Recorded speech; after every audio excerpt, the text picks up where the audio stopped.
Welcome to Real World Facilitation, where we are putting an end to boring meetings and workshops.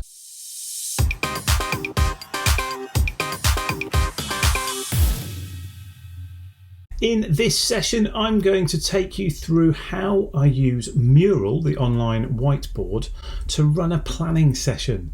So a project planning session or any kind of planning that you're doing. Now, in my career, I reckon of all the workshop sessions I've ever run, I think that a project planning session is probably the most high value of anything. And the reason for that is we are all guilty of quite loose thinking when we are considering our future plans, and a project planning session's job is to begin to get into some detail on what is actually needed. So when you say I'm going to create a task to consult stakeholders, then when you actually break that into the project steps as part of a planning exercise, you get a much better idea of when that's feasible, when you can do that. So you can use some of the really detailed tools, Microsoft Project, or some of the online Gantt charts, which are really effective as well. That what I love about the Mural approach and using a whiteboard approach is we are using quite a high level of planning. We're using Postit notes. We don't need to get right into detail. We just want enough to make sure that we've got a decent, relatively robust project plan. So let's make a start. Here is the Mural board that you can see in front of you. I've just put a big welcome sign up for all of us here, and I quite often do that in my sessions, just to, when people arrive, they can see something a bit visual. And how you do that, if I just get rid of that one, how you do that is quite simply to go over to here and look at images. And in this case, let's type, if I can spell, welcome. And there we go. So that was the image I picked before, but you can pick any of these. If we hit that one, there it is. And then I can zoom in on it on my Mural board, if that's the image I want people to see. So really nice, just a way to start with a bit of a small smile on someone's face, which is a good thing to do in your workshop.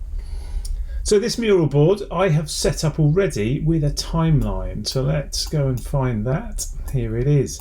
Now this is, as you can see, I've just built this within Mural. You can use an image and insert an image and then you work over the top of that. But I've just built this in Mural and I just leave this as a template. And then when I want to do a planning session, I'll update some of the dates or indeed just cut the front off and start with whichever month we're in. This is, so therefore what I've done is January, February, obviously, I'm not going to go through all the months, but it goes right out there to the end of the year. And I've gone for weeks in there as well, so that we can see when each of the weeks start. And as you can see, I've just set this one up for 5 work streams in our project. So it's relatively simple. First thing you need to do obviously is invite people to your Mural. We cover that in one of our other videos, so you can have a check on how to run sessions in Mural and see that, but it's broadly through this route. You hit the share button, you type in an email address, or you can copy a link here, send it the link, or you can type in an email address and send your invites that way. And when people arrive in the Mural, you'll see their initials arrive down here at the bottom of the screen, which is really helpful because you get to see who is in the Mural. And if you want to, once you can see their initials, if you just click on them, it won't work because I'm the only one in it at the moment, then you'll start following them around. So as they zoom in or out, your screen will automatically follow them and you can see exactly what they're looking at, which is really handy sometimes just to see what people are peering around your Mural, particularly if you've set it up in advance, which I like to do, and sent out an invite in advance. Then I normally do that an hour or two before the workshop. You can see people come into the Mural board and start to see what they're looking at, which gives you a few tips as to the things that they might ask questions about. So a planning session, what's it all about? It's about creating a project plan, and in this case a pretty high level project plan with Post-it notes. You can get really, really detailed if you need to, but I tend to use these more with sort of senior managers where we might be exploring kind of headlines of a project or program. And so what you do, you've set up your timeline and then you want some work stream names. Now you might do that in the session, depending on where you are in your project. You might already know these, or you might begin your session by literally starting to talk about, okay, so what needs to happen to deliver this project? Do we need finance to do something? Do we need other operations teams involved, etc.?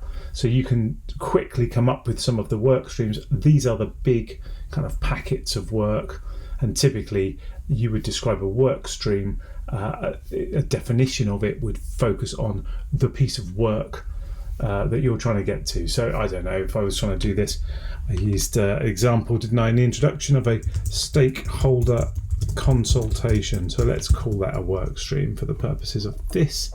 Have I spelled that correctly? I'm zooming in. And then maybe there's another piece of work which is, I don't know, produce a publication. Perhaps we're going to, here you go, I'm starting to think we're doing something in the public sector perhaps here, where we're thinking about gathering some views, producing a publication or report with those views. So let's just leave those two for now. And what we would start out with is, in any project planning session of this type, I would typically start by asking for what I like to describe as anchor points. So what do we know? Do we already have a deadline that we've got to work to? We'll test the feasibility of that deadline as we get through, but is there a deadline for producing this publication in our small project here? So there may be, or may not be. It's quite helpful generally to start a planning session with the idea of the end date, because as you know, in all projects, there's only kind of three things that are adaptable. It's the time frame, the money and resources, and then the quality or scope of the thing you produce. And it's really quite helpful to lock one of those down as early as you can. So if we have a date in this example, then, so let's get a Post-it and put a date in. Oops, wrong one, that's the Post-its. Let's say by the end of March, we will have to have published, I'm going to zoom in for you here, published report. There we go. In fact, we should do that. Report published. So here's an interesting tip. A milestone should ideally always be written in the past tense, because it makes it very clear that that's when we should have done it. If we say publish report at this stage, like I was writing, then it might be that we are just going to begin the publication process, and we'll then at some point in the future have actually published. So here, very clearly, the report is published, and we're saying that's the end of March. So we just stick that in. That gives us a bit of an idea of when we're working within, how long we can take over these things. So my next move would be to say, okay, we agreed that we need to consult stakeholders. We may have to do a whole bunch of stuff before that, but let's jump in at that stage. So what needs to happen to do that?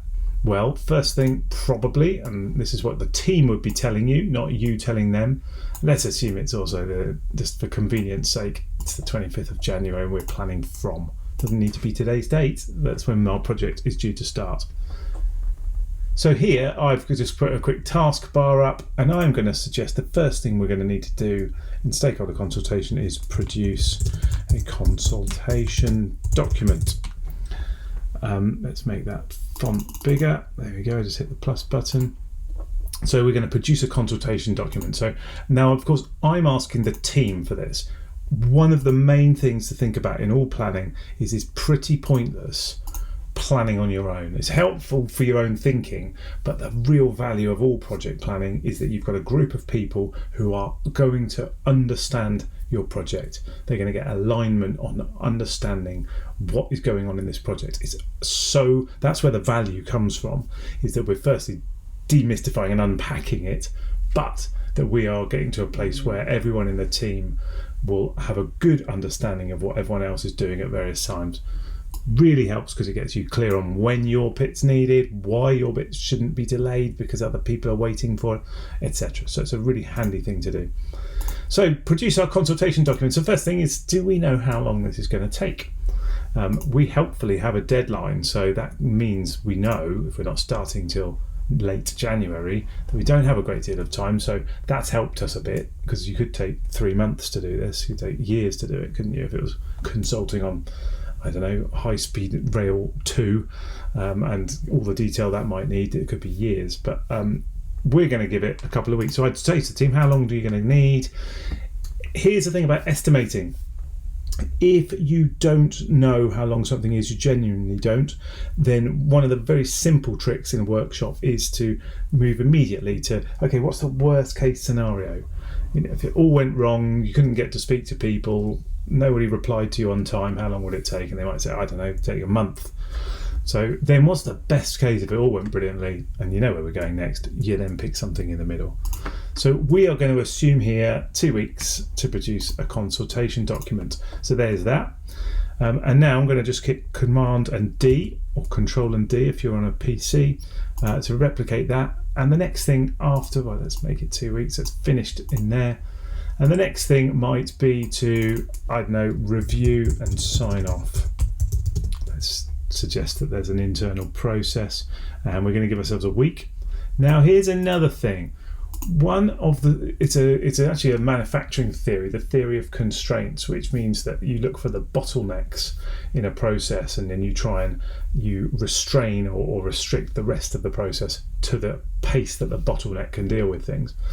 I'm often told, you can't send papers and expect people to a day before a meeting. You've got to send them 3 days before, or if you're going to ask me to review it, I'm going to need a couple of weeks to fit that in.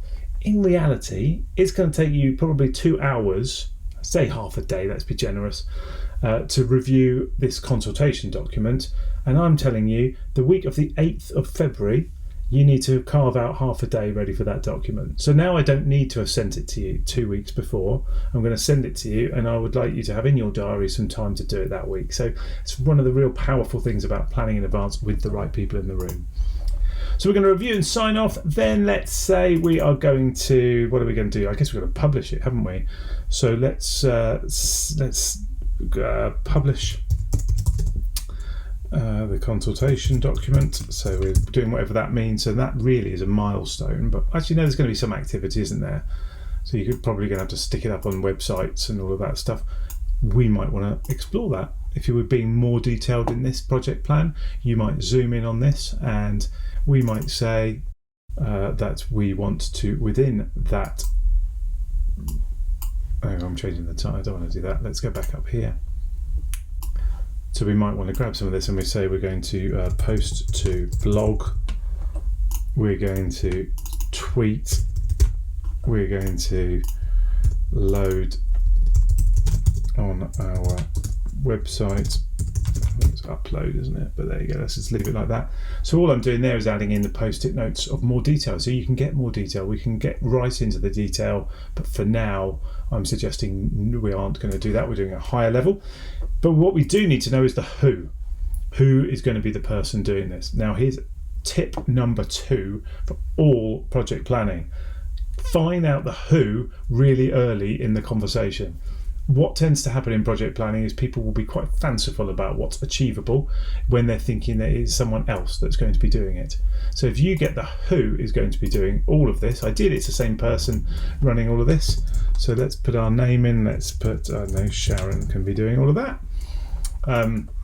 If you get the who early and you use them to plan with and use the other people in the room on your online session to shape and contribute to what they think is needed at each stage, it will make it much, much more real. So that's tip number 2 for all of this stuff. So we're going to publish our consultation, and then our consultation is going to run for, let's say, we'll give it 3 weeks. Why not? No, perhaps that's a bit long given we've put to publish our final report by the end of the month. Let's do a couple of weeks there. So we're going to call that consultation. There it is, and there we have our period of consultation. So we're saying it's going to run for nearly 3 weeks there, 2.5 weeks, and then at the end of that we're going to collate, and just Control and D again to get that. We're going to collate consultation responses, and that's us done. So we then have put that into a report, and at that point the producers of our publication are going to get that. So I'm assuming in this case this is a different team. So the week of the 15th of March they are going to have to create report/publication, whatever the actual thing is, and of course we talk about that and be clear, and then we talk about that and be clear in the session, and then the last week we will have that review and sign off.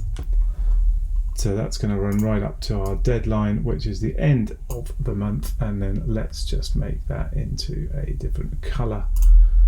That's a border, that's helpful, isn't it? Well done, Kieran. There we go. And there's our report published. We can make it bigger. The mural, just grab the Post-it note. You see, all I'm doing here is with my mouse just driving around. So if you've not used an online whiteboard, I really suggest that you jump on and have a crack at one. Really, really helpful. Now, I've got there our very high level plan. We can use connectors over here if we want to. So let's just make that a finish to start dependency. Hello, what's happened over there? It's been trying to be clever with me. It's gone right over there, isn't it? This is one of the challenges of all these tools, is that they do like to be clever, a bit like the Microsoft product suite. They'll be all very clever by helping you, by actually causing you no end of trouble.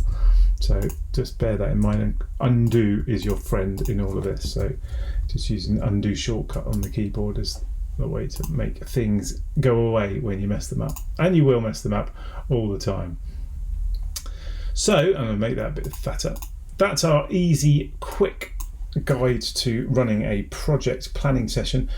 The third and final tip for this session is what you really want to do at the beginning, once you've got your team involved in a Zoom call or a Teams call or whatever you're using, is get them to have a crack at using the Mural. So what I normally say is go over here on the left, find the Post-it looking icon, click it, choose one of these so they'll see this in front of them, drag it on to the board, and then I say to them, how are you feeling, or any question you fancy that's just a silly one. So how are you feeling? Happy. There you go. I'm happy because I'm going on holiday tomorrow, so there you go. I actually genuinely am happy. So by getting your team to have a play with it, you'll get them comfortable to be bringing Post-it notes on and doing things with it, and it really helps because then they can start adding questions, because what we want to do is maximize the use of the team in a session. That's of course the point of having a planning workshop. So for example, we might want to say to people, as we're going through this, we're going to produce a consultation document. I would like you to grab some Post-its and just put underneath there the things that you think need to be included in the topics, in the contents of that consultation document. And so the rest of the group, whilst we're doing a bit of planning, can come in and drop in, say, well, we need to cover, I don't know, make it up, the duration of the consultation. There you go, pretty straightforward. But you might find here people have got all kinds of things they want to add, and they can keep adding them at any point. So you can be working down here on the Mural board, and someone might be dropping in Post-its because they have a sudden thought about what's needed back here. That is also a very helpful thing to do with risk. So starting to think about what are our big risks and concerns. Let's change that to 22, shall we? You might get the team to start thinking and adding almost brainstorm style, but doing it as you go through the session. They can just pop a Post-it note on. It's a really helpful thing to do and gets them engaged in everything that's there. And then the last thing to say about these, firstly, is that you have got an extendable canvas. I can drag this on out and keep going and going and going and make this as long as I want it to be. So that's really helpful because I can just make timelines expand before your eyes. But the second thing I wanted to say is you in this you can leave your board up. So whoever you've given access to via this link, you can leave them if you wish to be able to look at it at their leisure later, add more to it. So it's really helpful that you don't have to just have a workshop room that's, you take it all down and run away with it. So I've got loads of murals from different sessions I've run that are still there and go back to them at any time. Quick piece of advice: if you do that, I've just hit Control and A, everything's highlighted. If I now right click, I can lock. So only facilitators, that means anyone I decide as a facilitator can now unlock things on here, which is great because it just means that you can't change anything. So it's all stuck, but people can add stuff. So even though it's locked, they could still say, what is this? There we go. And if I zoom in, you actually see what I wrote. There you go. So it's a fantastic tool to leave it up and indeed come back to it, do workshop sessions in 2 or 3 goes. You can also then use it for reporting. You can come back and have a look at it later and say, how are we? We said all these things, are we here? And track how things are going.